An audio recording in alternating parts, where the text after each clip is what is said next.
A Surrey home searched by anti-terror police investigating the Parsons Green bombing is owned by an elderly foster couple honored for their work with child refugees. The property is registered to Ronald Jones, 88, and his 71-year-old wife Penelope, who were awarded MBEs by the Queen in 2010 for services to children and families. The search at the well-respected couple's house in Cavendish Road in Sunbury-on-Thames follows the very significant arrest of an 18-year-old in Dover. The teenager is now being held at a London police station. A second man, aged 21, was also arrested in Hounslow on Sunday. In the operation by armed police in Surrey, Cavendish Road was evacuated as a precautionary measure. Local resident Nicola Ryder described Mr. and Mrs. Jones as beautiful people.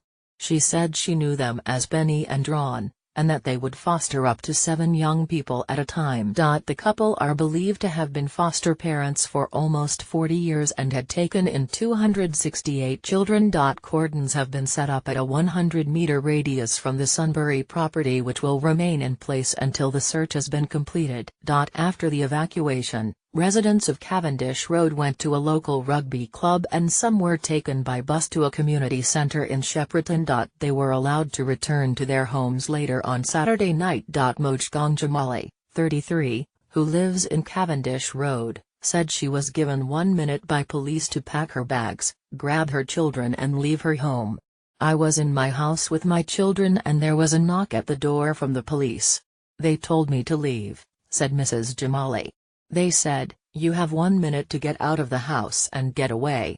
I just got out, I got my 3 children and we left the house and the street. Officers began evacuating homes at around 1:40 p.m. and residents were being directed to the nearby Staines Rugby Club. The majority have been allowed back into their homes now, but some remain displaced by the police investigation. The Home Secretary Amber Rudd described the earlier arrest of an 18-year-old man in connection with Friday morning's attack as very significant, but added the operation is ongoing.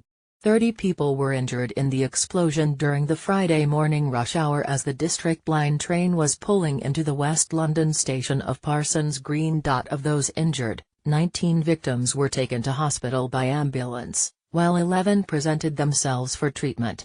3 people remain in hospital. The attack sparked a huge manhunt for a potential network of plotters, with the country's top counter-terrorism officer suggesting more than one suspect could have been involved. The UK's terror threat level was raised to critical, the highest level, late on Friday, meaning another attack is expected imminently. Mrs. Rudd said that the threat level will remain at critical, and that it was good fortune that the bomb did so little damage. She added it was too early to say whether those responsible for the Parsons Green bombing were known to the authorities. We will have to make sure to take all steps that we can to ensure the sort of materials that this man was able to collect become more and more difficult to combine together. We will always learn from these sort of incidents.